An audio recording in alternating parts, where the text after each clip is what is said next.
Hello and welcome back everyone to my YouTube channel science के धुरंधर। तो यहाँ आप सीखोगे साइंस की अजब गजब दुनिया की कहानी जो आपके लिए एनसीईआरटी की बुक को इतना इजी कर देगा कि आप कभी भी साइंस से फिर डरोगे। तो लास्ट टाइम हमने सेल जो क्लास 9 का चैप्टर नंबर 2 है उसका फर्स्ट पार्ट बनाया था। उसमें हमने क्या क्या डिस्कस किया था about the cell basic structure, कैसे उसकी डिस्कवरी हुई, किस साइंटिस्ट ने की थी। फिर बेसिक स्ट्रक्चर में वी हैव स्टडीड कि 3 मेन स्ट्रक्चर्स होते हैं, plasma membrane, nucleus and cytoplasm. थोड़ा उनकी डिटेल के बारे में बात की थी and additional feature of the plant cell that is the cell wall. Today we are going to discuss about the various cell organelles. हमने याद होगा आपको, तो हमने लास्ट टाइम पढ़ा था टाइनी फैक्ट्री के बारे में कि cell is like a tiny factory. अगर आपने अभी तक हमारा पार्ट 1 नहीं देखा है तो प्लीज हमारे चैनल पे जाइए, पार्ट 1 देखिए और अपना सपोर्ट शो कीजिए। आज हम स्टार्ट कर रहे हैं part 2। So let's start with the first topic of today's lecture, cell organelles. So cell organelles basically means small organs. इसका मतलब क्या है? छोटे छोटे छोटे छोटे organs. आप जैसे पिक्चर में भी देख सकते हो कि a cell is consist of many small organs. So basically cell is not the smallest part of our body. उसके भी further parts होते हैं जिसको हम क्या बोलते हैं? cell organelles बोलते हैं। ठीक है, ये बेसिकली इसको ऐसे समझो, जैसे आपका जेली होता है, जेली देखिए सबने, जेली सेटल होते हैं, जिलेटिन से सेटल करते हैं। उसमें अगर आप कोई भी चीज को एम्बेडेड कर दो तो वो वहीं पे रहेगी, आप उसको फिर कितना भी शेक करोगे वॉबल करेगा बट वो चीज वहां से डिस्प्लेस नहीं होती है। So our cell is just like that.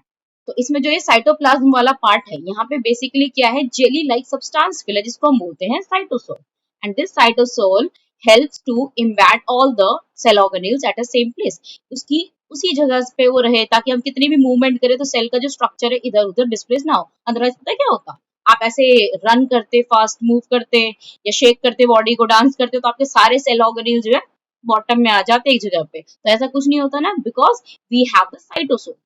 तो कुछ सेल ऑर्गेनेल्स के नाम यहाँ पे गिवन है जिनके बारे में हम डिटेल में बात करेंगे। First is endoplasmic reticulum, ribosomes, Golgi apparatus, lysosomes, mitochondria, plastids and vacuoles. We are going to discuss all about these organelles in details. तो बेसिकली ना एग्जाम पॉइंट ऑफ व्यू के लिए मैं आपको एक टिप देती हूँ, करना कुछ नहीं है, आपको इन सारे सेल ऑर्गेनेल्स के सिर्फ और सिर्फ स्ट्रक्चर की थोड़ी सी डिटेल और फंक्शंस पे मेन फोकस करना है, क्योंकि एग्जाम में जब क्वेश्चंस बन के आते हैं ना, इनके फंक्शन पे ज्यादा क्वेश्चन आते हैं। So let's start with the first, nucleus. अब न्यूक्लियस क्या है, जो हमने बात की थी कि सेल के बेसिक स्ट्रक्चर में 3 चीजें हैं, सेल मेम्ब्रेन, आउटर बाउंड्री, याद होगा आपको, तो outer boundary and the centralised local body जो थी वो क्या थी, हमारी न्यूक्लियस थी एंड साइड में साइटोप्लाज्म है। तो न्यूक्लियस भी बेसिकली साइटोप्लाज्म में ही प्रेजेंट है, तो बीच में अलग से लोकेट रहता है and this is the house of coded instructions. इसको हाउस ऑफ कोडेड इंस्ट्रक्शंस क्यों कहते हैं, बिकॉज ये वो पार्ट है जिसके पास आपके पूरे बॉडी की कोडिंग है। आपकी बॉडी का साइज कैसा होगा, आपका हेयर का कलर कैसा होगा, आपके आईज का कलर कैसा होगा, आपके बॉडी का स्किन टोन कह सकते हो, या बॉडी पे अलग अलग फीचर्स जो होते हैं, वो सारी चीजें कौन डिसाइड करता है, आपका न्यूक्लियस। एंड क्यों और कैसे ये चीज करता है, तो ये समझो, आपको आपके पेरेंट्स से हमें क्या मिलता है, जो कहते हैं ना विरासत है पेरेंट्स की, तो विरासत विरासत कुछ नहीं है, मेन है DNA that we are getting from our parents. And ये जो कॉम्बिनेशन ऑफ डीएनए यही डिसाइड करता है कि बॉडी के फीचर्स कैसे होंगे किसी के भी। ठीक है, so DNA we are getting from the father and mother. 50% DNA आपका आता है फादर से एंड 50% आता है आपका मदर से। ठीक है, एंड होता क्या है, when these two strands of DNA of father and mother combine together, it will form a new set of DNA. एक न्यू सेट ऑफ डीएनए बनता है जो क्या होता है, ऑफस्प्रिंग का होता है, बेसिकली हमारा होता है जो बच्चे होते हैं। ठीक है, तो ये जो डीएनए है कहाँ, ये आपके न्यूक्लियस के अंदर ही प्रेजेंट होता है। ये स्ट्रक्चर देख पा रहे हो, ये चीज, ये आपका डीएनए ही है। अब डीएनए जो है न्यूक्लियस के अंदर 2 फॉर्म में एग्जिस्ट करता है, एक क्रोमैटिन के फॉर्म में, क्रोमैटिन थ्रेड्स बोलते हैं इनको, and the second one is the chromosomal form में। क्रोमोसोमल फॉर्म में वो आपको सिर्फ तब मिलते हैं जब cell is about to divide, जब एक सेल से 2 सेल बनने वाला होगा या सेल से फर्दर न्यू सेल्स का फॉर्मेशन होने वाला होता है, then you will get the chromosomal structure. Otherwise normal stage में ये क्रोमैटिन फॉर्म में रहते हैं। क्रोमैटिन ऐसे समझो, आपने धागे की रील देखी है, जो धागा होता है जिसमें सिलाई करते हैं, उसमें कैसे इतना मीटर लंबा धागा जो है एक छोटे से जो कार्डबोर्ड पीस होता है उसमें रैप किया होता है। सेम वेज जो आपका डीएनए है, it is a very long thread. उसको कैसे हमने इस छोटे से डीएनए के अंदर वो ऐसा स्ट्रक्चर जो आंखों से विजिबल नहीं है, इतना लंबा स्ट्रैंड ऑफ डीएनए कैसे यहाँ पर एनक्लोज्ड है। तो इसको क्या करते हैं, बेसिकली जो क्रोमेटिन थ्रेड्स है, it is a combination of histone proteins, protein होते हैं, हिस्टोन प्रोटीन प्लस डीएनए की स्ट्रैंड्स, इन दोनों में आपस में क्या होती है, कॉइलिंग होती है। ऐसे होता है जैसे ये अगर प्रोटीन है सर्कुलर फॉर्म, तो इसके चारों तरफ कॉइलिंग होगी डीएनए की, तो इस तरह से प्रोटीन होते हैं, इनकी कॉइलिंग होती है। तो ये प्रोटीन हेल्प करता है डीएनए को कॉइल्ड होके छोटे से न्यूक्लियस के अंदर फिट होने के लिए, ठीक है। अब एक न्यूक्लियस में क्या क्या स्ट्रक्चर होता है वो देख लेते हैं। तो it has nuclear envelope, it has nuclear pores, it has nucleoplasm, it has chromatin and it has nucleolus. Now let's discuss about these in details. Nuclear envelope क्या है, ये देख रहे हो, outer boundary। जो न्यूक्लियस है it also has double membrane structure, तो ये डबल मेम्ब्रेनस स्ट्रक्चर होता है जो न्यूक्लियस को चारों तरफ से सराउंड करता है, बेसिकली साइटोप्लाज्म से न्यूक्लियस के कंटेंट को सेपरेट रखने में हेल्प करता है। सेकेंड इज न्यूक्लियर पोर, ये देख पा रहे हैं structure, this is the nuclear pore. ये वो जगह है जहां से एंट्री और एग्जिट होती है मॉलिक्यूल्स की फ्रॉम द डीएनए। अब देखो डीएनए में सारे कोडेड इंस्ट्रक्शंस हैं, पहले वो डीकोड होगा और वो क्या होगा, प्रोटीन के फॉर्म में न्यूक्लियस से निकल के सेल के पास आएगा, then cell will get to know कि ये चीजें ऐसे ऐसे होनी है, ये इंस्ट्रक्शन आया है। सो nucleus is basically the high command control centre, ठीक है। तो हाई कमांड से कमांड निकल के कैसे आएंगे, ये आएंगे प्रोटीन के फॉर्म में, और वो कहाँ से आएंगे, न्यूक्लियर पोर से आएंगे। Then nucleoplasm is the jelly like structure जो कि न्यूक्लियस के अंदर फिल्ड होता है, जस्ट लाइक जैसे साइटोप्लाज्म में बताया आपको मैंने, जेली लाइक स्ट्रक्चर है ताकि चीजें एक जगह पे फिट रहे। सेम वेज यहाँ पे भी न्यूक्लियोप्लाज्म होता है जो अंदर की चीजों को, क्रोमेटिन थ्रेड्स को, क्रोमोसोम्स को और न्यूक्लियस को अपनी जगह पे सस्पेंड रखता है, प्रॉपर्ली वहीं पे प्लेस्ड रखता है। देन क्रोमेटिन, अभी हमने बात कर ली क्रोमेटिन क्या होता है। एंड क्रोमेटिन जो है सेल डिवीजन के टाइम पे, देखो यहाँ पे लिखा भी हुआ है, कंडेंस हो जाता है, it will form chromosomes. Chromosomes are nothing but X shape structures, जो कि क्रोमोसोम का या सॉरी डीएनए का आपका क्या होता है, कंडेंस्ड फॉर्म होता है। Nucleus is the extra dense region inside the nucleus, ये वो जगह है जहां पे आपका राइबोसोम बनता है। Ribosomes are the protein factory, ये प्रोटीन बनाते हैं आपकी बॉडी में। इन्हें कौन बनाता है, इन्हें बनाता है न्यूक्लियोलस। तो एक पॉइंट एग्जाम का पॉइंट आ गया आपका कि nucleolus is the ribosomes factory, ये राइबोसोम की फैक्ट्री है, ये राइबोसोम को बनाता है। राइबोसोम यहाँ से बन के फिर न्यूक्लियर पोर से होते हुए बाहर आ जाता है साइटोप्लाज्म, ठीक है। अब न्यूक्लियस के फंक्शन डिस्कस कर लेते हैं एक बार। उसका मेन काम तो है स्टोर करना और प्रोटेक्ट करना हमारे डीएनए को। सेकेंड, ये जीन एक्सप्रेशन को कंट्रोल करता है। अब ये जीन क्या है मैं आपको नेक्स्ट स्लाइड में बताऊंगी। ये आरएनए को बनाता है, ये राइबोसोम्स को असेंबल करता है और ये रेगुलेट करता है कि क्या चीज एंटर होगी और क्या एग्जिट होगी न्यूक्लियस से। Next we have the detail structure of the nucleus. देखो यहाँ पे समझो, ये रहा सेल, सेल के अंदर ये सेंट्रलाइज्ड बॉडी जो है, ये जूम करके यहाँ दिखाया, और दिस इज न्यूक्लियस। न्यूक्लियस के अंदर ये स्ट्रक्चर दिख रहा है आपको, ये x shape structure, this is your chromosome. ये क्रोमोसोम क्या है, कंडेंस्ड फॉर्म ऑफ डीएनए है। अब यहाँ पे भी देख सकते हो, ये इलेक्ट्रॉन माइक्रोस्कोप का डायग्राम है, यहाँ पे आप देख सकते हो एक्स शेप बॉडी होती है, परफेक्ट भी नहीं होती है बट समहाउ ऐसी होती है। तो दिस इज योर डीएनए। अब डीएनए में ना सारा का सारा डीएनए, इतना बड़ा डीएनए, इतनी सारी चीजों की कोडिंग थोड़ी होती है। तो डीएनए में ना कुछ ही फंक्शनल सेगमेंट्स होते हैं। फंक्शनल सेगमेंट्स जो होंगे, पूरा डीएनए यूजफुल नहीं होता, उसमें कुछ कोड नहीं होता है, बट जितने पार्ट में फंक्शनल सेगमेंट होता है, these parts are known as genes. Is not your genes जो आप पहनते हो, this is different from that. तो दिस इज GENES, यही जीन्स रिस्पॉन्सिबल है आपके कैरेक्टर्स के लिए। हमारी बॉडी में हर एक कैरेक्टर के लिए पेयर ऑफ जीन्स होता है, मीन्स आधा, पेयर का मतलब क्या है, टू, तो आधा जो आपके फादर से आया, आधा जो आपके मदर से आया, दोनों मिलके पेयर बनाते हैं। लाइक आइस कलर की बात करें, सपोज किसी के फादर के आई का कलर ब्राउन है, तो उसके पास एक जीन होगा किसका, ब्राउन आइस कलर का, और दूसरा मान लेते हैं मदर का ब्लैक है तो उसका ब्लैक का होगा। तो बेसिकली जो जीन है ये कोड करता है अलग अलग कैरेक्टर्स के लिए। तो यही एक फंक्शनल सेगमेंट है जो हमारे कैरेक्टर को बेसिकली सेल को परमिशन देगा या कमांड देगा कि उसको बनाना है, ठीक है। क्रोमेटिन थ्रेड्स अरेंज हो जाते हैं सेल डिवीजन के टाइम में, हम डिस्कस कर चुके हैं। क्रोमोसोम्स डीएनए के बने हुए होते हैं और प्रोटीन के, ये भी हमने डिस्कस कर लिया। So let's move forward. Next we have the cytoplasm. Cytoplasm हमने वहां पे भी पढ़ा था, अब यहाँ पे भी थोड़ा सा हम डिटेल में बात करेंगे साइटोप्लाज्म के बारे में। तो साइटोप्लाज्म क्या है, आपका लिविंग सेमी फ्लूइड मैट्रिक्स है। यहाँ पे क्या है, ये लिविंग सेमी फ्लूइड मैट्रिक्स है इनसाइड द सेल, और ये प्लाज्मा मेम्ब्रेन और न्यूक्लियस के बीच में प्रेजेंट होता है। ये देख सकते हैं, ये वाला पार्ट जो है, दीज आर योर साइटोप्लाज्म। इसी में तुम्हें दिख रहा होगा, ये ऑर्गेनील है, एक ये रहा, एक ये रहा, ये छोटे छोटे ऑर्गेनेल्स जो यहाँ पे प्रेजेंट है, तो ये स्ट्रक्चर न्यूक्लियस के बाहर का, these are the small cell organelles जो डिफरेंट डिफरेंट फंक्शन परफॉर्म करते हैं, ठीक है। अब कंपोजिशन की बात करें साइटोप्लाज्म की, तो it has cytosol. Fluid part कितना होता है, 70 to 80% तो साइटोसोल ही होता है, फ्लूइड पार्ट होता है, which is semi fluid, it is not properly fluid, it is semi fluid jelly like substance, ठीक है। सेकेंड थिंग जो इसमें होता है दैट इज ऑर्गेनेल्स, जिसको सेलुलर कंपोनेंट्स कहते हैं। ये सॉलिड पार्ट्स हैं, जैसे माइटोकॉन्ड्रिया, एंडोप्लाज्मिक है, गोल्गी apparatus है, ribosomes, lysosomes and others, so many others are there. तो ये ऑर्गेनेल्स इसमें सस्पेंडेड होते हैं साइटोसोल के अंदर। फंक्शन क्या है, तो फंक्शन में इसका मेन काम है इंट्रासेलुलर डिस्ट्रीब्यूशन करना। सेल के अंदर कोई भी मॉलिक्यूल ने एंटर किया, कोई भी चीज ने एंटर किया, तो वो कैसे कहाँ किसके पास जानी है, क्या एंजाइम है तो कहाँ जाएगा, न्यूट्रिएंट है तो कहाँ जाएगा, वो सारे डिसीजन कौन लेता है, साइटोप्लाज्म लेता है। एक्सचेंज बिटवीन ऑर्गेनेल्स, एक ऑर्गेनेल में कोई चीज बनी और उसको दूसरे में ट्रांसपोर्ट करना है, तो वो भी साइटोप्लाज्म के थ्रू ही होगा। So it's just like a highway है, तो हाईवे पे ही हर चीज जो मूव करते हुए जा रही है, प्लेटफॉर्म दे रही है उनको। Third, it is a site of metabolic pathway. बहुत सारे ऐसी केमिकल रिएक्शंस है, जैसे ग्लाइकोलिसिस होता है, जिससे आपका ग्लूकोज जो है एनर्जी जनरेट करने वाले मॉलिक्यूल में कन्वर्ट होता है। ये सारा का सारा प्रोसेस कहाँ होता है, साइटोप्लाज्म में ही होता है। Then continuous movement, cytoplasm is living because it shows continuous movement. यहाँ हमेशा मॉलिक्यूल्स की मूवमेंट चलती ही रहती है, इसलिए इसको क्या बोलते हैं कि it is a living part. Next we have the cytosol का फ्लूइड पार्ट का, यहाँ पे देखो एक कंपोजिशन भी दिया होगा, आप यहाँ से पढ़ सकते हो। And the next thing, very interesting thing, the next very interesting thing is protoplasm. बहुत इंपॉर्टेंट चीज है, इसको समझो। देखो पूरे सेल में अगर हम देखें तो तीन मेन चीजें हैं, cell membrane, nucleus and cytoplasm. But जो मेन लिविंग ऑर्गेनिज्म के लिए फंक्शन कर रहा है, जो सारे प्रोसेस परफॉर्म कर रहा है, वो कौन है, that is your cytoplasm and nucleus only. यही दोनों है जहाँ पे वो सारे फंक्शन परफॉर्म हो रहे हैं, ये सारे लाइफ प्रोसेस हो रहे हैं, जिसकी वजह से हम लिविंग कहला सकते हैं।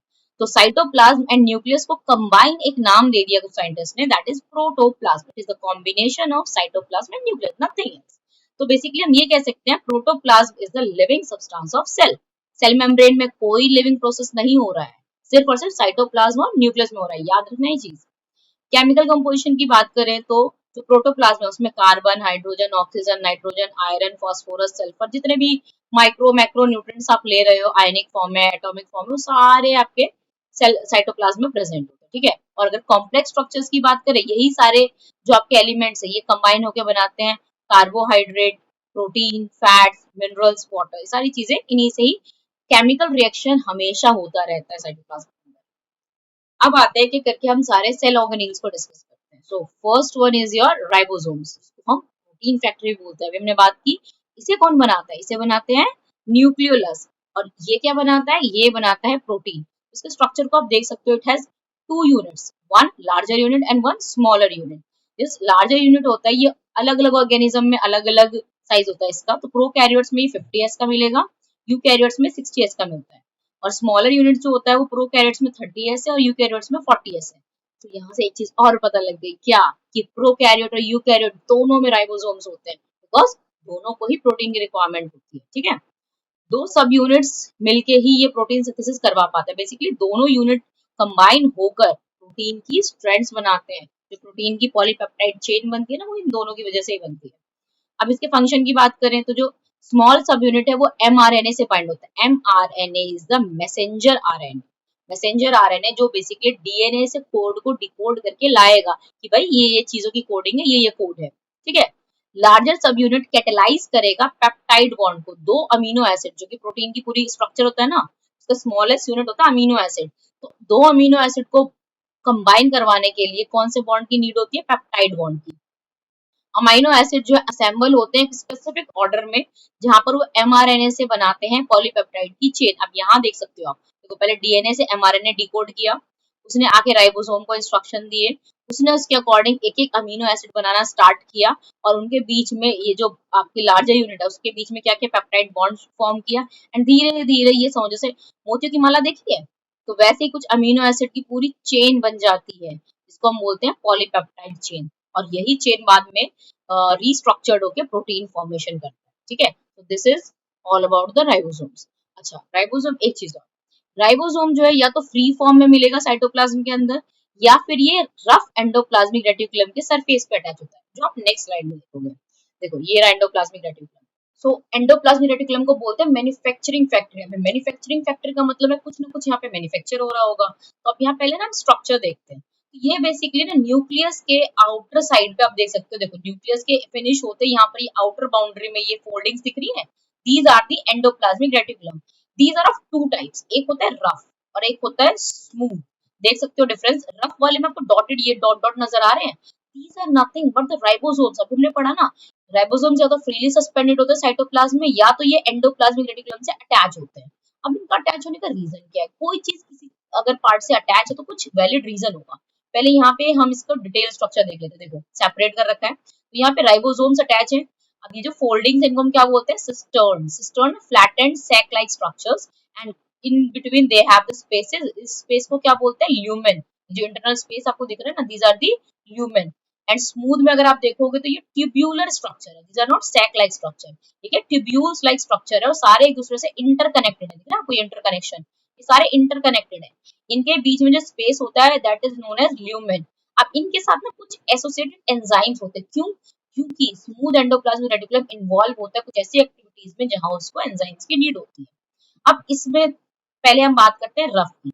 तो रफ बेसिकली क्योंकि मैन्युफैक्चरिंग फैक्ट्री कुछ मैन्युफैक्चर होगा, तो यहाँ पर राइबोसोम्स अटैच होने का पर्पस ये होता है कि जब राइबोसोम प्रोटीन बना रहा होता है, जब राइबोसोम ये पॉलीपेप्टाइड की चेंज मैंने आपको बताई थी, पॉलीपेप्टाइड की चेंज फॉर्म कर रहा होता है, तो उस टाइम पे इसको प्रॉपरली बनने के बाद मैन्युफैक्चर करना, उसको शेप चेंज करवाना, वो सारी चीजों के रिक्वायरमेंट के लिए रफ एंडोप्लाज्मिक रेटिकुलम की जरूरत पड़ती है।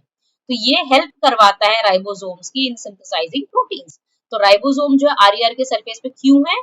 क्योंकि वो राइबोसोम्स की हेल्प करवा रहे हैं कि वो प्रोटीन को अच्छे से फॉर्म कर सके, फिर उसको मॉडिफाई करते हैं कि वो ट्रांसपोर्ट हो सके। क्योंकि जो प्रोटीन बनता है, ये जो प्रोटीन आपकी पॉलीपेप्टाइड की चेन बनी हुई है ना, ये डायरेक्टली ट्रांसपोर्ट नहीं हो सकती, इसको मॉडिफाई करके ऐसे स्ट्रक्चर में कन्वर्ट करना कि वो ट्रांसपोर्ट हो सके।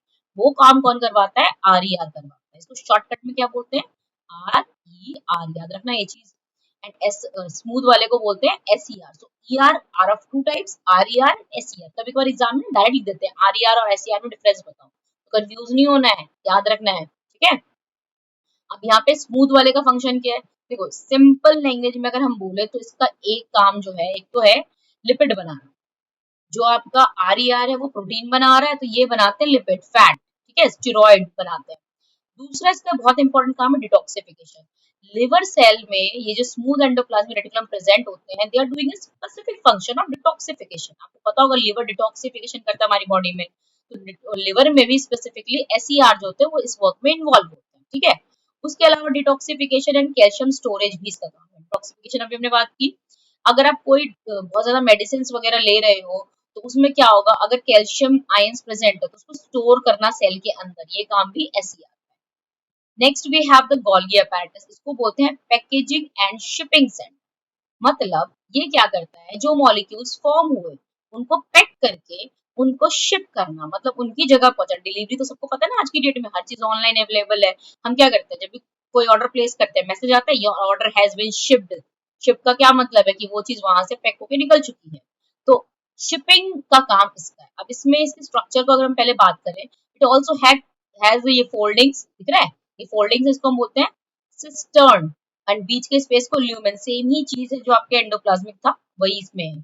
एक होता है सिस फेस, एक होता है ट्रांस फेस। अब देखो सिस फेस को बोलते हैं एंट्री फेस, मतलब जो भी मॉलिक्यूल ये दिख रहा है आपको, ये सब एंट्री हो रही है। यहाँ से बेसिकली जो भी चीजें फॉर्म हुई है साइटोप्लाज्म के अंदर, उसकी एंट्री होगी और फिर उसके बाद उसको दिख रहा है ये वेसिकल फॉर्म में कन्वर्ट होने के बाद वो ट्रांस फेस से बाहर आ जाते हैं। ये दिख रहा होगा आपको, यहाँ पे मॉलिक्यूल्स की मूवमेंट करके दिखाई हुई है कैसे कैसे जा रहा है। अब यहाँ पे इसका फंक्शन क्या है? इसका फंक्शन ये है कि ये है पोस्ट ऑफिस। ये हमारे सेल के लिए क्या है? पोस्ट ऑफिस है। ये प्रोटीन और लिपिड को रिसीव करता है जो ईआर ने बनाए हैं, फिर उनको पैक करता है वेसिकल्स में, क्योंकि ऐसे फ्रीली कोई भी मॉलिक्यूल साइटोप्लाज्म में ट्रैवल नहीं कर सकता। उसको ट्रैवल करने के लिए has to kept inside the vesicles. तो वेसिकल्स के अंदर उसको पैक करता है, देन उसको सेंड करता है different parts of the cell में या आउटसाइड, जहां पे रिक्वायर्ड है वहां पे उसको वो वेसिकल में डालने के बाद वेसिकल ही उसको लेके जाएगा। तो बेसिकली यहाँ पे ना स्पेशल टाइप ऑफ प्रोटीन्स होते हैं जो उसको बाइंड करते हैं अपने साथ और फिर उसको जहां लेके जाना होता है वहां तक लेके जाते हैं। सेकेंड इसका काम है मॉडिफिकेशन। मॉडिफिकेशन का मतलब है जो सिंपल मॉलिक्यूल्स हैं उनको कॉम्प्लेक्स में कन्वर्ट करना। जैसे सिंपल शुगर्स को वो प्रोटीन ऐड करके कॉम्प्लेक्स में कन्वर्ट करते हैं ताकि उसकी ट्रांसपोर्टेशन इजी हो जाए। अगर सेपरेट सेपरेट भेजा जाएगा तो बहुत टाइम लगेगा, बट हमारी बॉडी तो बहुत इंस्टेंटली वर्क करती है ना। तो इंस्टेंट वर्क तभी पॉसिबल है जब चीजों को मॉडिफाई किया जाए, तो मॉडिफिकेशन करता है। Third, storage and secretion. ये चीजों को स्टोर भी करता है शिप करने से पहले। मतलब जैसे पोस्ट ऑफिस में देखा है, अगर आप कोई सामान पोस्ट करवाने के लिए देने जाओगे तो वहां पे आपने देखा होगा बहुत सारे पार्सल्स रखे हुए होते हैं। तो ऐसा नहीं कि वो आया और वो भेज देते हैं, वो पहले इकट्ठा करते हैं, देन वो उसको एरिया वाइज या स्टेट वाइज जो है उसको डिस्ट्रीब्यूट करते हैं, पहले सेपरेट सेग्रीगेट करते हैं।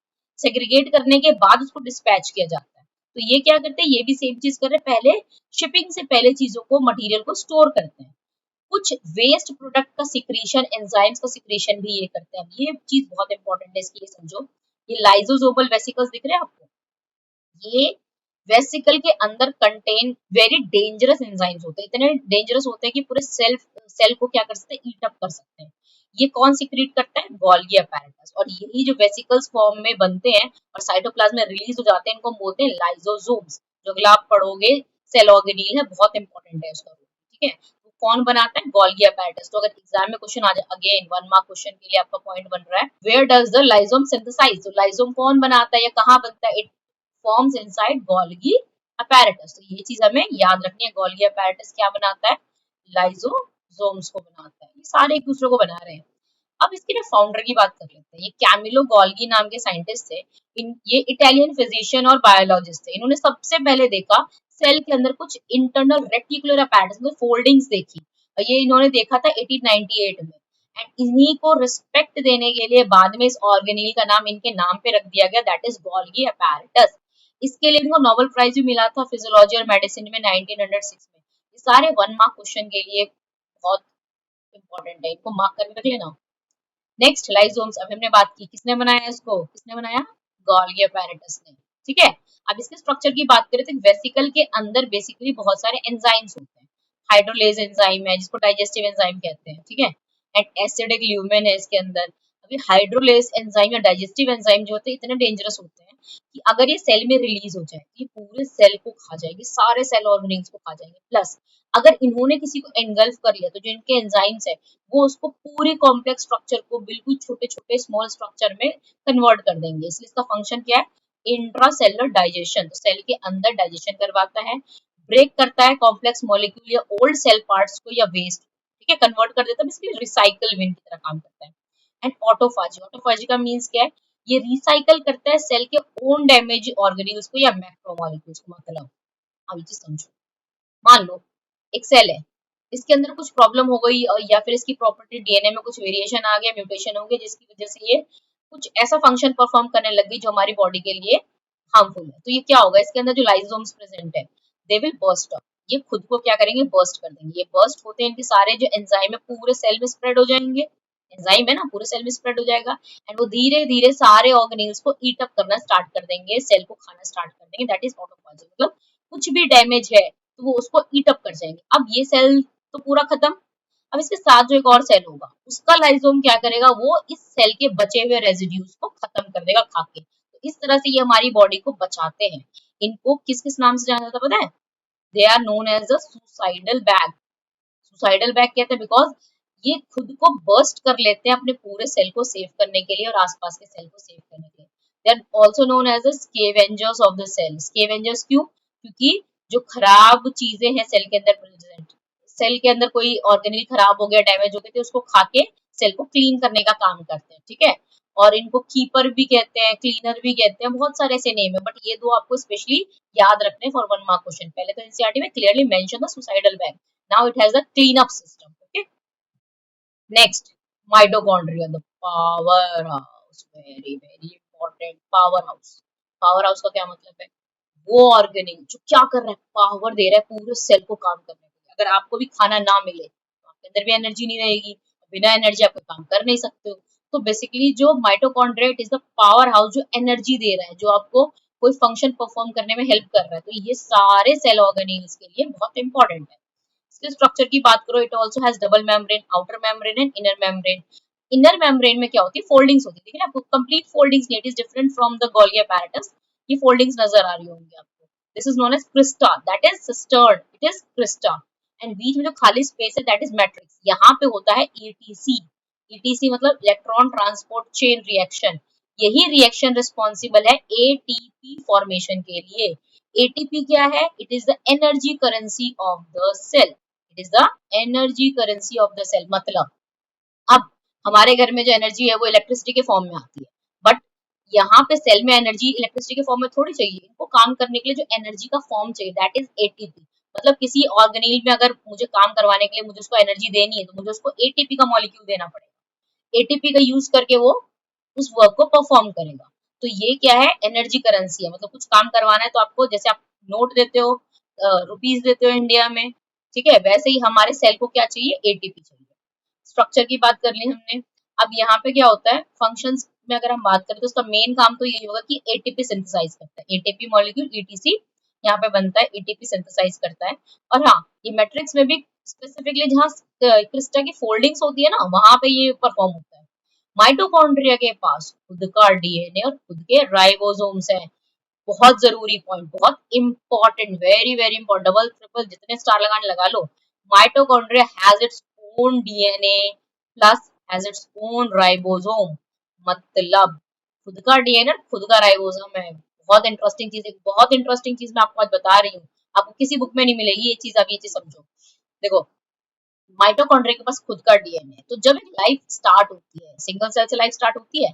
अब ये सिंगल लाइफ जो है, ये सिंगल सेल वाली, इसमें देखो न्यूक्लियस तो फादर मदर दोनों से है। But what about the rest of the part of the cell, जहाँ पे सारे सेल ऑर्गेनिल्स है, वो तो सिर्फ और सिर्फ मदर से ही आएगा। क्योंकि जो बेबी बनता है उसके पास उसकी मदर का एक सेल होता है, that is a complete cell, और फादर से सिर्फ और सिर्फ उसको न्यूक्लियस मिल रहा है। तो बेसिकली एक बेबी के अंदर जो माइटोकॉन्ड्रियल डीएनए है वो हमेशा कहाँ से आएगा? माइटोकॉन्ड्रियल डीएनए कहाँ से आएगा? It always comes from the mother. Father का माइटोकॉन्ड्रियल डीएनए तो फादर के साथ ही खत्म हो जाता है। जो मदर का है वो ट्रांसफर होता है। ट्रांसफर होने का मतलब है कि जो भी मदर है उसके सेल से उसका माइटोकॉन्ड्रियल डीएनए उसके बेबी में जाएगा। अगर वो एक डॉटर है, अगर वो एक डॉटर है तो फर्दर उसका जब कोई बेबी होगा तो वो उसके में ट्रांसफर हो जाएगा। सो बेसिकली जो माइटोकॉन्ड्रियल डीएनए है वो मदर टू डॉटर ट्रांसफर होता है, वहां सन का कोई रोल नहीं है, ठीक है। And it is unique, it is different from your chromosomal DNA. जो आपका नॉर्मल डीएनए होता है न्यूक्लियस के अंदर, उससे अलग होता है। इनके पास राइबोसोम है, खुद का खुद के प्रोटीन बना सकते हैं। तो एक ना और अमेजिंग फैक्ट बताती हूँ इसके बारे में। माइटोकॉन्ड्रिया को सेमी ऑटोनोमस ऑर्गन कहते हैं। सेमी ऑटो नमस ऑर्गेनिल।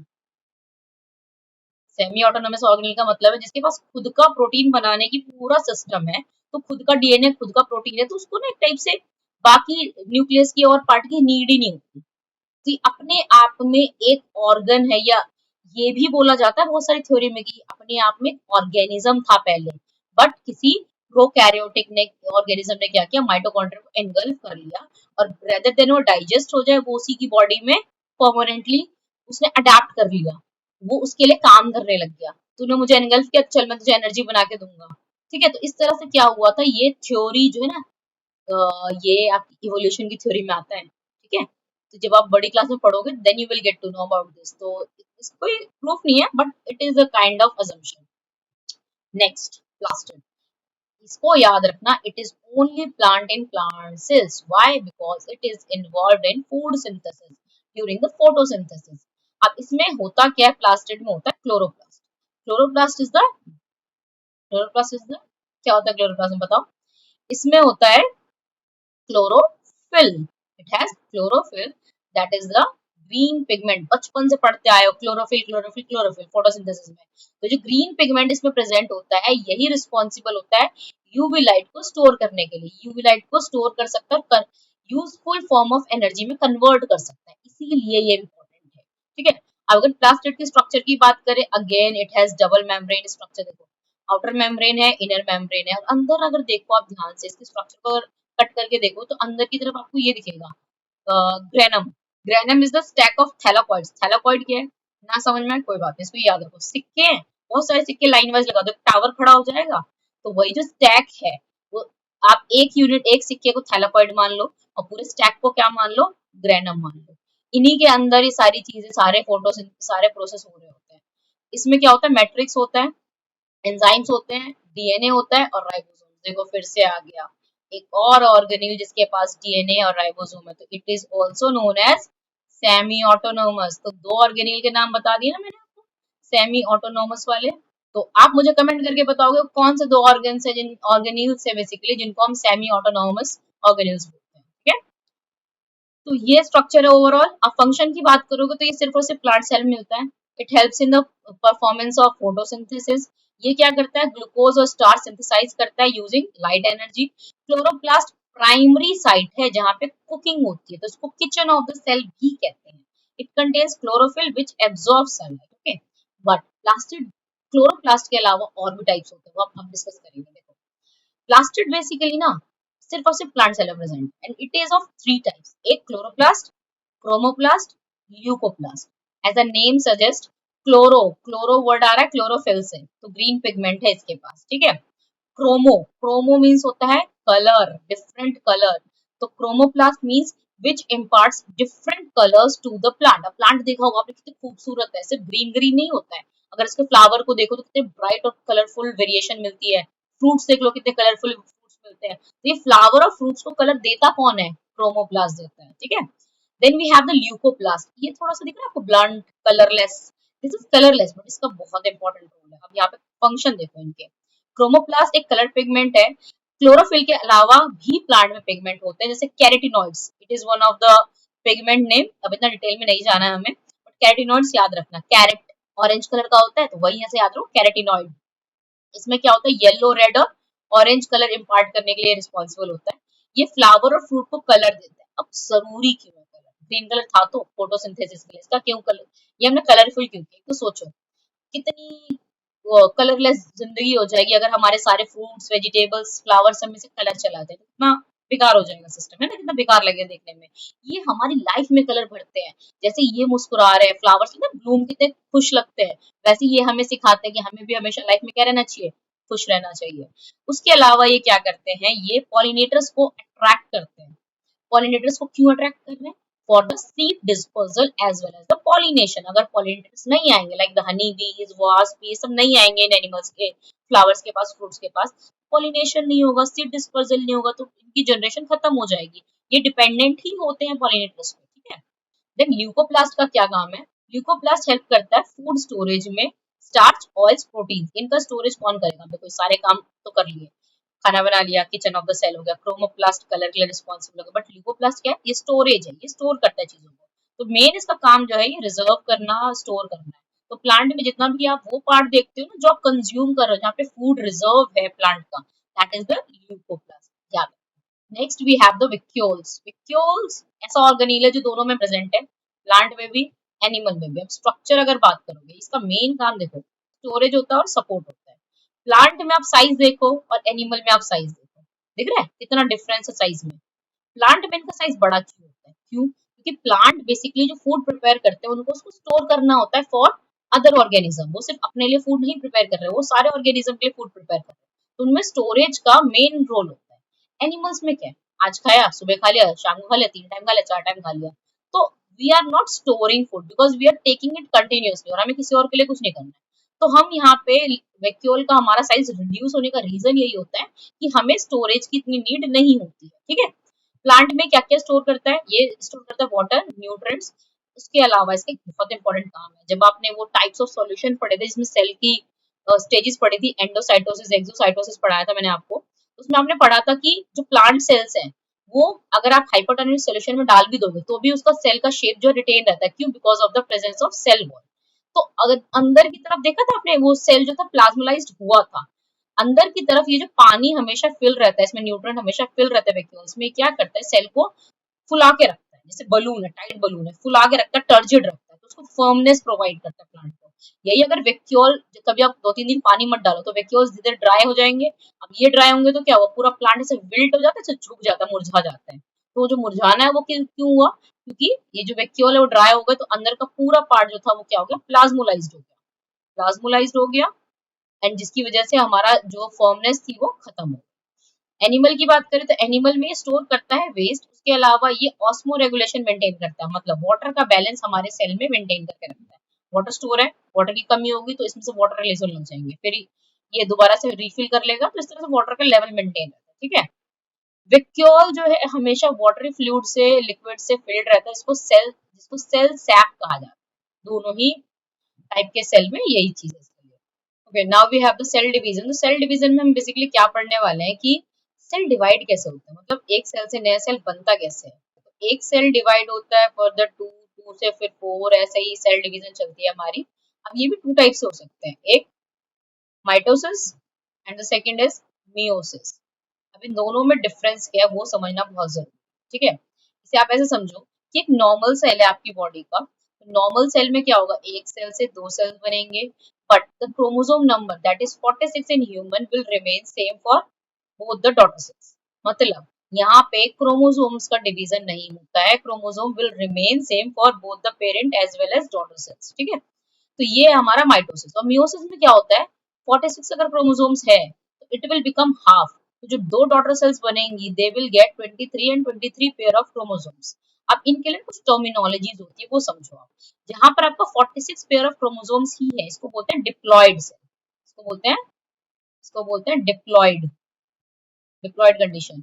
और जहां पे सेल्स जो है, क्रोमोसोम्स जो है आधे हो जाएंगे उसको बोलते हैं हैप्लॉइड कंडीशन। ठीक है, हैप्लॉइड, हैप्लॉइड सेल्स हो जाते हैं ये हैप्लॉइड कंडीशन सिर्फ और सिर्फ होते हैं तब जब आपके जर्म सेल्स में आपके 6 गैमीट्स बन रहे होते हैं, जब हमारे गैमीट्स बन रहे होते हैं, मतलब एक्स वाई, ये जो क्रोमोसोम्स है हमारे, इनका फॉर्मेशन हो रहा होगा। ठीक है, मेल्स में और फीमेल्स में एक्स और एक्स का फॉर्मेशन हो रहा होगा, these are the gamete formation for the next life. तो इनमें होता है मियोटिक डिवीजन। और जो नॉर्मल सेल्स है आपकी बॉडी, जहाँ पे सेल को डिवाइड होना है, रैपिड ग्रोथ करनी है, रिपेयर करना है, तो वहां पे आपका क्या होता है, माइटोटिक डिवीजन। ठीक है। अब कुछ इंटरेस्टिंग फैक्ट्स इसके बारे में आप सुन लो कि डेली हमारी बॉडी के लगभग 100 of millions ऑफ सेल जो हमारी बॉडी में रिप्लेस होते हैं। सो बेसिकली इसको हम कह सकते हैं कि 1% है पूरे बॉडी के नंबर ऑफ सेल्स को, अगर आप लो उसका 1% निकालो तो 1% डेली हमारी बॉडी में रिप्लेसमेंट होती है। और प्रोकैरियोटिक और यूकैरियोटिक दोनों में सेल डिवीजन होती है, बट जो यूकैरियोटिक का सेल डिवीजन है वो बहुत ही कंट्रोल्ड और मैनर्ड वे में होता है, इसको सेल डिवीजन बोलते हैं। यही आपके दो टाइप है, माइटोसिस और म्यूसिस। जो आपके प्रोकैरियोट्स है उनमें ये सब नहीं होता है। ठीक है। अब ये रूट टिप स्लाइड की माइक्रोस्कोप की पिक्चर है, जो बेसिकली हम ना सेल डिवीजन को स्टडी करने के लिए, डिफरेंट स्टेजेस को देखने के लिए बनाते हैं। और तुम देख सकते हो, देखो यहाँ पे देखो क्या दिख रहा है, क्रोमोसोम के थ्रेड खींच रहे एक दूसरे को। यहाँ पे भी स्पिंडल जो अलग अलग हो चुके हैं। यहाँ पे दिख रहा होगा कुछ सेपरेशन स्टार्ट हो चुकी है। तो सारे डिफरेंट, ये सारे ना सेल डिवीजन के डिफरेंट स्टेजेस को दिखा रहे हैं, जो आप 11th क्लास में डिटेल में बात करोगे। अभी फिलहाल आपके पास सिर्फ नेम है। अब एक क्वेश्चन, जो सेल है वो ग्रो तो करता है, अभी हमने पढ़ा सेल डिवीजन होती है, बट क्या वो हमेशा ग्रो करता रहता है, मतलब लाइफ टाइम क्या आपकी सेल रिप्लेस होती ही रहती है, नए सेल बनते ही रहते हैं? अगर ऐसा होता तो कोई कभी भी बूढ़ा ही नहीं होता, कभी भी ओल्ड एज आती ही नहीं। हमारी सेल की एक नॉर्मल लाइफ होती है, नॉर्मल लाइफ स्पेन होता है, जैसे हमारी लाइफ स्पेन है वैसे सेल की भी लाइफ स्पेन होती है। वो डिस्प्लेस होते हैं, नए आते हैं, रिप्लेसमेंट होती है, ग्रोथ भी सब कुछ होता है, बट एक टाइम तक, उसके बाद वो अपने ऑटोमेटिकली स्लो हो जाएंगे या खत्म हो जाते हैं। अब इस चीज को समझो कि नॉर्मल सेल ग्रोथ में क्या होगा, सेल एक से दो बना, दो से चार बना, ये चीज। ठीक है। सेल ग्रोथ करता है अगर कंट्रोल्ड मैनर में, तो उसको रोकता कौन है कि कब सेल डिवीजन रुकनी है, इस चीज को समझना बहुत इंपॉर्टेंट है। तो टर्म होती है कॉन्टेक्ट इनिबिशन। कॉन्टेक्ट इनिबिशन का मतलब है एक सेल से दो सेल बना, दो से चार बना, जैसे इनके बीच का डिस्टेंस रिड्यूस हुआ और दोनों के सरफेस जो है टच में आए, टच में आते ही सेल डिवीजन रुक जाएगा। अब फर्दर इसमें जो डिवीजन है वो नहीं होगी, जैसे उसने नेबरिंग सेल को टच कर दिया। तो बहुत ही यूनिक किस्म का मैकेनिज्म बोल लो या सिनेरियो बोल लो बॉडी का, कि बॉडी ने अपने आप को ऐसा डिजाइन किया हुआ है कि कोई भी चीज अगर ग्रो कर रही है तो एक टाइम पे वो ऑटोमेटिकली कैसे रुक जाएगी। ठीक है। हमारी बॉडी में डेड सेल रिप्लेस होते हैं, हर सेल का एक लाइफ स्पैन है। और कॉन्टेक्ट इनिबिशन क्या करता है, नॉर्मल सेल ग्रोथ को मेंटेन करके रखता है। बट देयर इज एक्सेप्शन, कभी कभी बॉडी में एक्सेप्शन होता है। मान लो कोई कैंसर सेल डेवलप हो गया तो वो अनकंट्रोलेबली क्या होगा, डिवाइड होगा। और वो क्या करेगा, डिवाइड होके ऐसे ना ऐसे क्लम सा बना देगा, इसको हम ट्यूमर बोलते हैं। यही क्या करता है, ब्लड वेसल्स को ब्लॉक करता है और बॉडी के नॉर्मल फंक्शनिंग को हिंडर करता है। ठीक है।